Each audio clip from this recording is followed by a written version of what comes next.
with this person who's a family member, which is the higher goal? To keep in caring relationship with them. If you look 5, 10, 15 years out from now, is it a higher goal to stay in caring relationship with them or to open up their consciousness to conspiracy? If we recognize in a particular situation that that's our highest goal, for me, that can help me to relax at not having to get a particular result, not having to change their mind at all. But then with that in mind, first of all, I think you'll find that with that as your goal, they'll notice that you relax, that your conversation is about caring, and then gently and carefully exploring some other possibilities. So from that place, you can ask some questions. And one thing that I'm finding helpful in this regard is if you actually ask permission to have a conversation, or to ask permission to ask a couple of questions.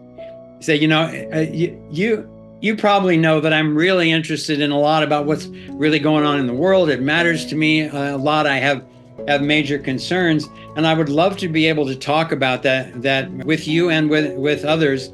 And I know it can be really challenging across worldviews, and I don't want to impose on you in any way.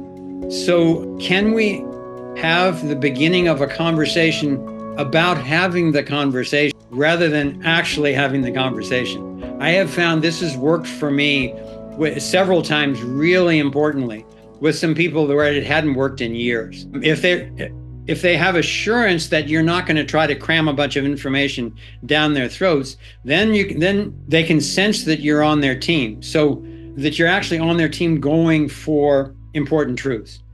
So then from that place, I would recommend, at the end of the blog, I put these in also. The one is,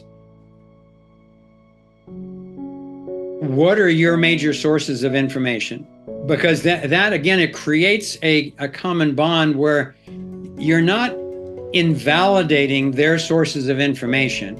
You're just recognizing that they have a particular set of sources of information. And from there, I was in conversation with a family member several months ago, and I got to this point, and he said, well, I read the New York Times every day.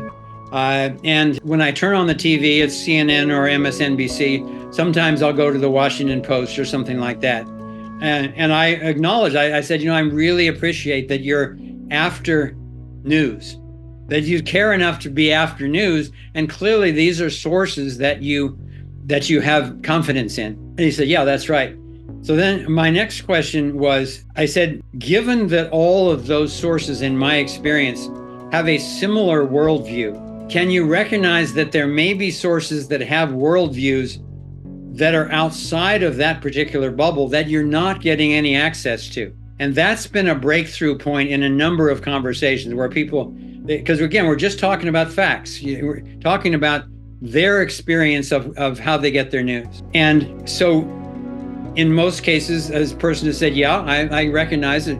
They may or may not be interested in. And that brings up the next question, which is, on a scale of 0 to 10, where would you put your motivation to be in a conversation with me about other facts, other evidence, other worldviews, other information that could be radically different from the information that you're getting? And so that, again, all they have to answer is, if they choose to, is some number between 0 and 10. And this has been really humbling for me, because I'd be all there motivated, ready to deliver all these truths and so forth. And they'll say, well, yeah, I'm somewhere between a 1 and a 2. And it's like, okay, I appreciate your candor, and given that, I think that's enough of this conversation for now. Why don't we talk about, football? Why don't we talk about nature? Why don't we talk about people?